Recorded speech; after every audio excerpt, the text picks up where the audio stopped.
ఏపీలోని చంద్రబాబు సర్కార్ ప్రతిష్టాత్మకంగా తీసుకున్న మహిళలకు ఉచిత బస్సు పథకం త్వరలోనే ప్రారంభం కాబోతుంది. ఆగస్టు 15 నుంచి మహిళలకు ఉచితంగా బస్సులో ప్రయాణం చేసే అవకాశం కల్పించనున్నారు. గుర్తింపు కార్డుతో 5 రకాల ఆర్టీసీ సర్వీసుల్లో మహిళలకు అవకాశం కల్పిస్తామని ఇప్పటికే ప్రభుత్వం ప్రకటించింది.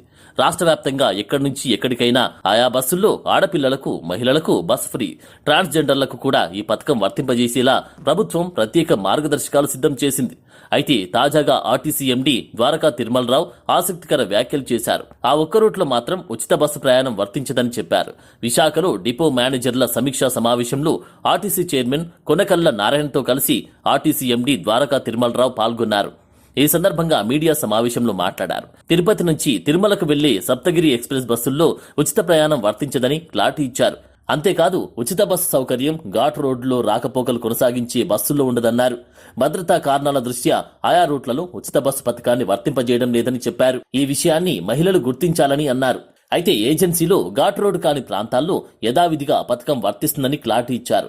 వాస్తవానికి ఎక్స్ప్రెస్ బస్సుల్లో కూడా మహిళలు ఉచితంగా ప్రయాణించొచ్చు. కానీ తిరుపతి నుంచి తిరుమలకు వెళ్లి సప్తగిరి ఎక్స్ప్రెస్ సర్వీసులకు మాత్రం పథకం వర్తించదని ఫుల్ క్లారిటీ ఇచ్చారు. ఆగస్టు 15 నుంచి రాష్ట్రంలో స్త్రీశక్తి పథకం కింద మహిళలకు ఉచిత బస్సు ప్రయాణం ఉంటుందని ద్వారకా తిరుమలరావు అన్నారు. జీరో టికెట్ విధానం అమలు చేస్తామన్నారు ఆర్టీసీ ఎండీ.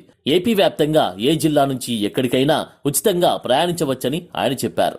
ఉచిత బస్సు ప్రయాణం పథకం అమలు నేపథ్యంలో బస్సుల్లో రద్దీ పెరిగే అవకాశముందని, అందుకు తగ్గట్టుగా బస్సులను సిద్ధం చేశామన్నారు. ఎలక్ట్రిక్ బస్సులు కూడా అందుబాటులోకి వస్తాయన్నారు ఆర్టీసీ ఎండీ ద్వారకా తిరుమలరావు. మహిళలకు ఉచిత బస్సు ప్రయాణం వల్ల సంస్థపై భారం పడుతుందని చెప్పారు. ఆ భారాన్ని ప్రభుత్వం భరిస్తుందని చెప్పుకొచ్చారు. రోజు 89 లక్షల మంది ఆర్టీసీలో ప్రయాణిస్తారని అన్నారు.